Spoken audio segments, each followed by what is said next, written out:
The people versus Daniel Magoo. Enter to the hearing on the other people.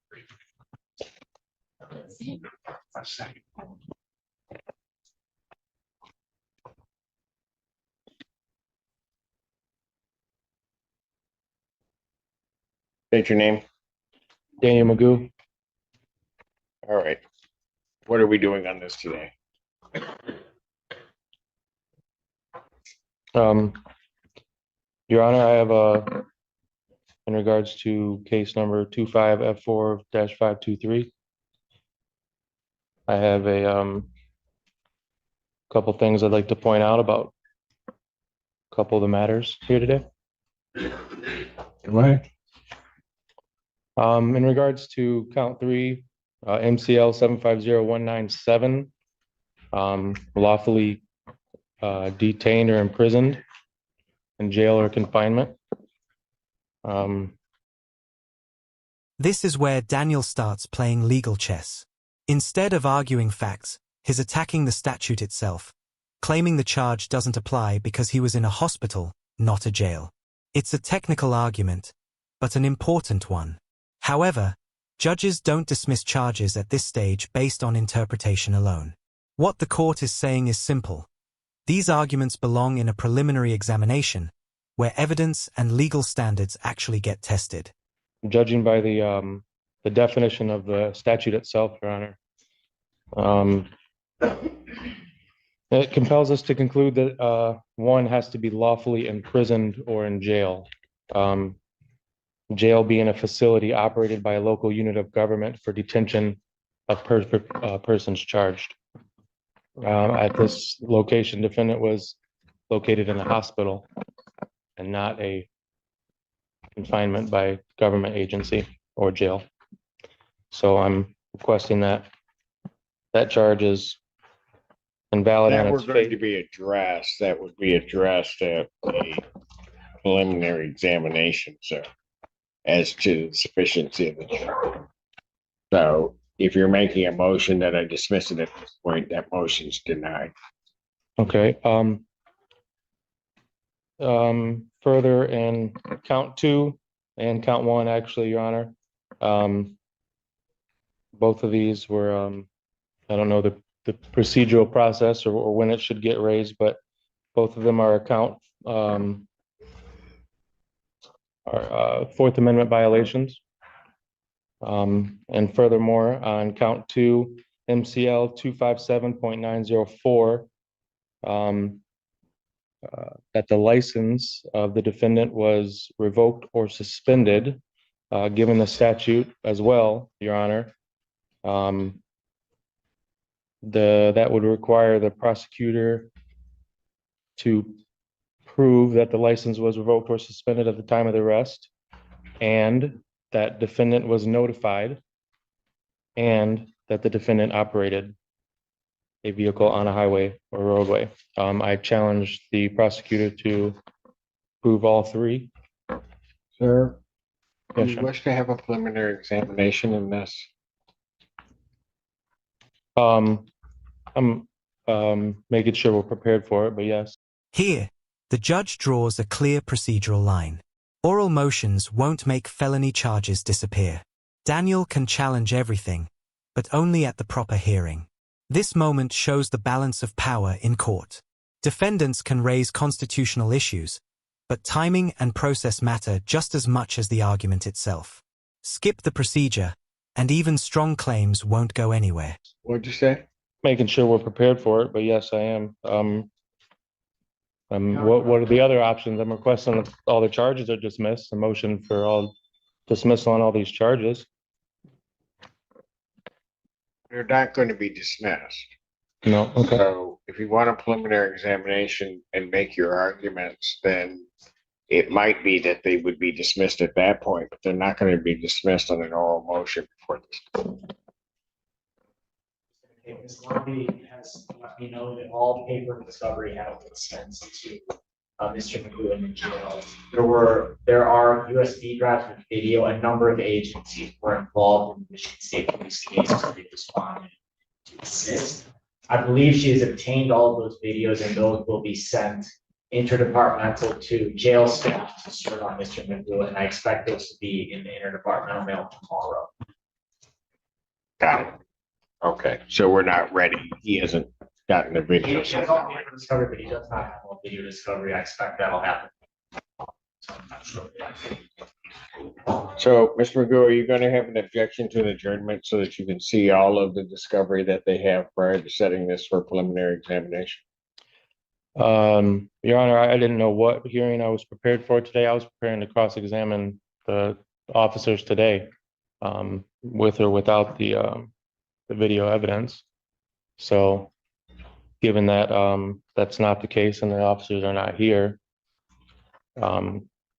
I would like a speedy trial. I would like to invoke my right to a All right. speedy So trial. you want your preliminary examination. Those are coming down to the jail to him. Yeah, I expect that you would have them early next week, so if the court follows its normal setting for preliminary examination, I would expect. I would set it for the 19th and to then have them in well. he'd have them well in advance, and I guess I'll do it that way. Prior to setting the preliminary examination, it's being a critical process, a couple of things that the court wants to do. Mr. Magoo, starting in case ending in 0979. Mr. Magoo, you are before the court on a felony complaint that alleges 4 different counts, or 5 different counts, excuse me, fleeing and eluding 4th degree, which is a felony punishable by up to 2 incarceration, $2,000 fine plus court costs. Count 2 is operating an unregistered vehicle, which is a misdemeanor, punishable by up to 90 days. Operating without security, which is a misdemeanor, punishable with not more than 1 year or less than a $200 nor more than $500 fine plus court costs. Count 4, operating while license suspended, denied, and or revoked. That is a misdemeanor, punishable by up to 93 days. $500 fine plus court costs, and your vehicle would be subject to mobilization. Count 5 is refusal to obey a lawful traffic order of a police officer. That's a misdemeanor, punishable by up to 90 days, $100 fine plus court costs. Those events are alleged to have occurred on July 3rd, 2025, I-94 near Parker Road in Scioto Township. That is on the one case. On the other case, which is a 3-count complaint, that 3-count complaint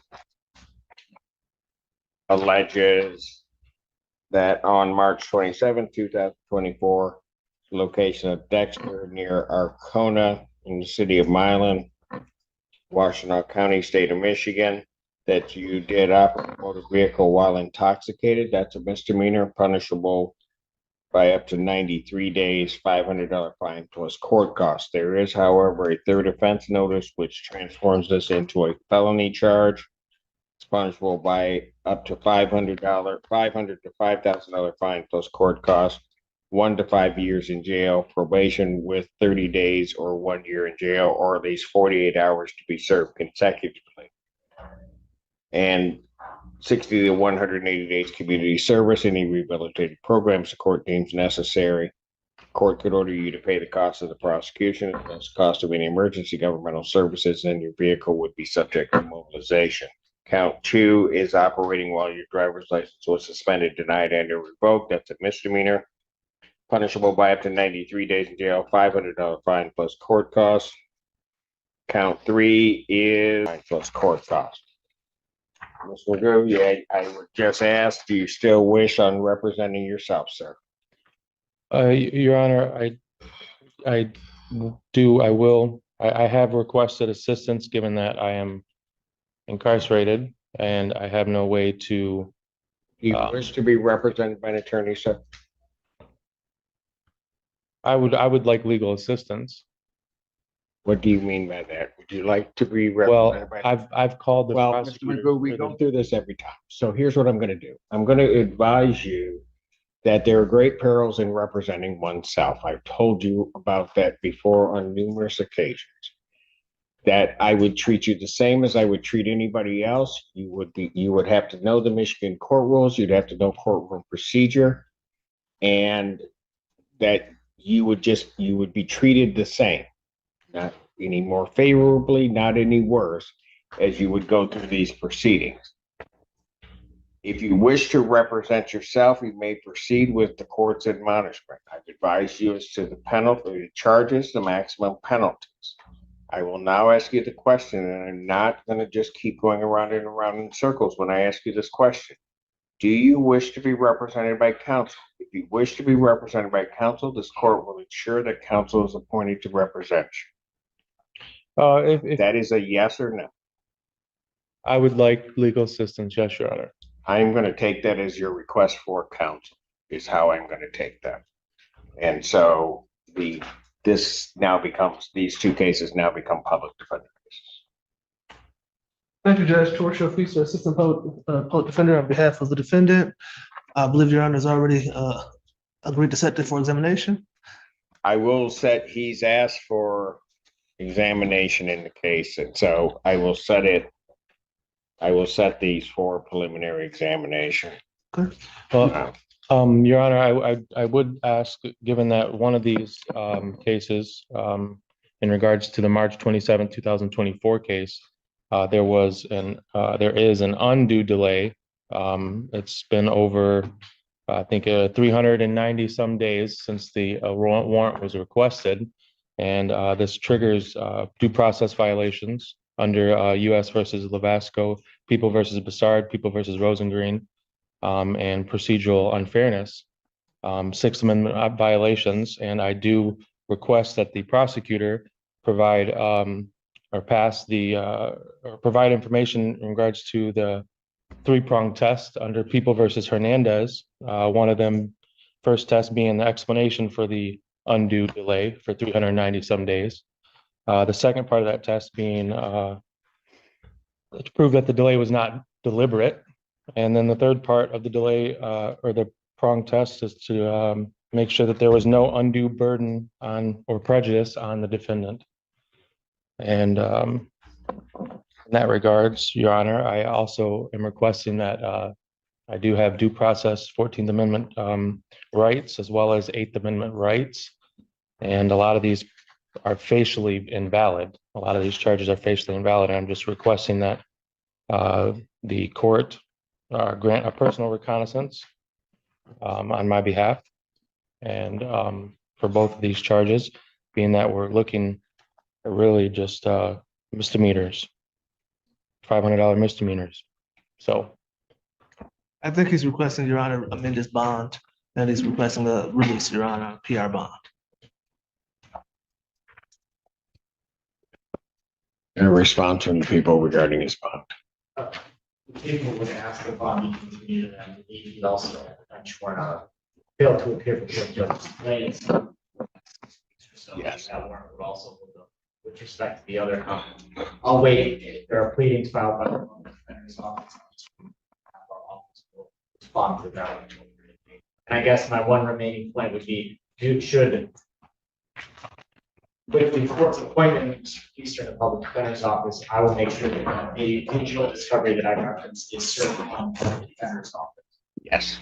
Thank you, Judge. We will review that with our client once we receive it. So he's asked for a preliminary examination, and I realize where this may be. My understanding is that he is still held, regardless of what the bond would in this. This is the turning point. Bond isn't about guilt, it's about risk. With allegations of fleeing police, multiple driving offenses, and an escape charge, the judge views Daniel as both a flight risk and a danger to the public. That's why the court refuses to modify bond. From the judge's perspective, release isn't worth the risk, regardless of how confident the defendant sounds. This case, he's being held without bond in Judge Slay's case. That's my understanding. That his bond has been denied, so That's what I would Mr. Choda said. in any event. But also given the fact that one of the charges is the escape from lawful custody, that in and of itself, in this court's mind, makes the defendant a danger for a risk of flight. Also, the nature of the charges, the fleeing and eluding, police officers, as well as the operating while intoxicated, now at least alleged his third time around. Also, this court's mind, the defendant, this court would consider a danger to the public. So the extent that he is asking that I modify his bond conditions in his bond in this case, I have, that motion is denied. Bond will continue as it is. Your Honor, I have a 14th Amendment due process to the presumption of innocence. And I understand the presumption of innocence. well, and a lot of these are facially 26. invalid, Your Honor. Excuse me? A lot of these charges, especially the lawful custody, escape from lawful custody, it's facially invalid. I was at a hospital, not a jail. If you were under the custody of the Washtenaw County Sheriff's I was Office, not. I understand. I was not. Or custody of. I was dropped off at the hospital and they later tacked on And charges, you know just what? like the fleeing and evidence eluding will charge. Not meet that out. And that if that's true, and the people can't sustain that element, then the charge will be dismissed. But I'm not dismissing it upon your representation today. Thank you very much, Judge. Preliminary examination in this matter will be set August 19th, 2025, 12 noon. That is before me on that date for both of these cases. I will apprise the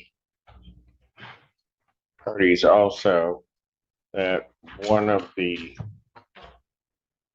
I will call it one of the activities, and I think it is a maneuver to have the court do something that it normally would not do. The defendant has elected, and I will disclose it, to file a civil claim as against me and a slew of other parties. Oh yeah, in that regard, Your Honor, Many of those, do not interrupt me. Including many that I don't even know the connection. Court has, this judge, upon receiving this, two things. I read through the complaint to determine whether or not it would on its face create a conflict with court. I consider it, quite frankly, to be frivolous. Complaint itself, do not see that as a necessity for me to recuse myself from this gentleman's proceedings, because I think that's precisely what he wants to have happen, and that is attempting to manipulate the system.